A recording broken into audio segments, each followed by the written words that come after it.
Hello and welcome back to another video. In this one, I'm going to talk about Sunland Mental Hospital. Around 1952, a new series of state-of-the-art tuberculosis hospitals opened between 1952 and 1969. The, the 12 W.T. Edwards hospitals were all built throughout Florida. All the hospitals were constructed the same way. The main buildings were all long and thin, consisting of 5 floors, with a few smaller wings branching off the main building. At the time, it was thought that fresh air was the best treatment for tuberculosis, so the buildings were riddled with multiple openable windows. When a vaccine for tuberculosis was found, the W.T. Edwards hospitals were closed and fell under jurisdiction of the Florida Health Department. They were reopened as Sunland training centers by 1961. The main Sunland building, located in Orlando, was the only one that wasn't housed in a former W.T. Edwards hospital. The Orlando Sunland Division was a residential facility that cared for profoundly mentally and physically disabled people.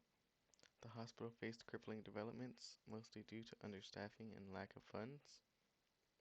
The building lay vacant for years afterwards, attracting kids because of the stories of it being haunted.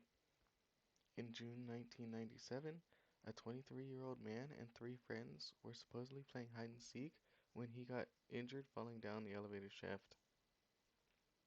Mary Cortez, a floor aide who bathed, fed, and dressed patients from 1977 to 1979, knows how hard it was to work there.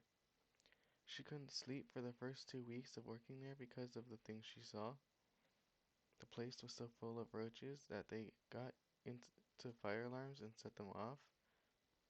Patients were bathed on hard terrazzo slabs. Visitors often heard screams and moans. They saw shadows of former patients and apparitions of young children.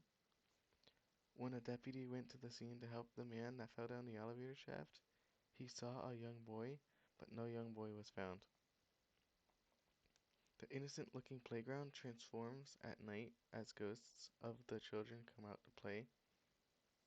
Nighttime visitors have seen apparitions of children and have seen swings moving on their own. I have found 3 accounts of Sunland being horrific and haunted online. Account 1. Sunland was an insane asylum for many years and some weird stuff happened there. I don't know much about the inside of this place, but some friends of mine went in there one night. They were members of a ghost hunting group and they came running out of there and they said that they heard loud screaming inside and they felt a strong feeling of anger. They also heard a loud crash like somebody throwing a metal tray on the ground. They said it was the scariest place they had ever been to. Account 2. The hospital was closed because of the experiments that were going on there, and I read that there was a lawsuit over the patients being abused.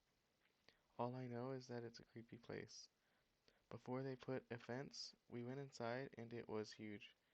Even though there was no electricity in the building, the lights would turn themselves on and off. It has a basement with a morgue where we heard moaning sounds. I think it is haunted by mental patients who died there. The last account. When I was a freshman in college, we snuck in there, about 4 of us, to see if the stories were true. We had 3 flashlights that went dim soon after entering, and down one of the long halls there was a rush of ice-cold air like somebody had opened a freezer door, but there was no freezer. On the second floor, there was a sound like kids were bouncing a ball and laughing. We stopped and were very quiet and could still hear the sounds.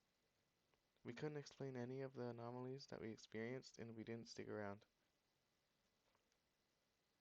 I hope to see y'all next time and hope you enjoyed this video.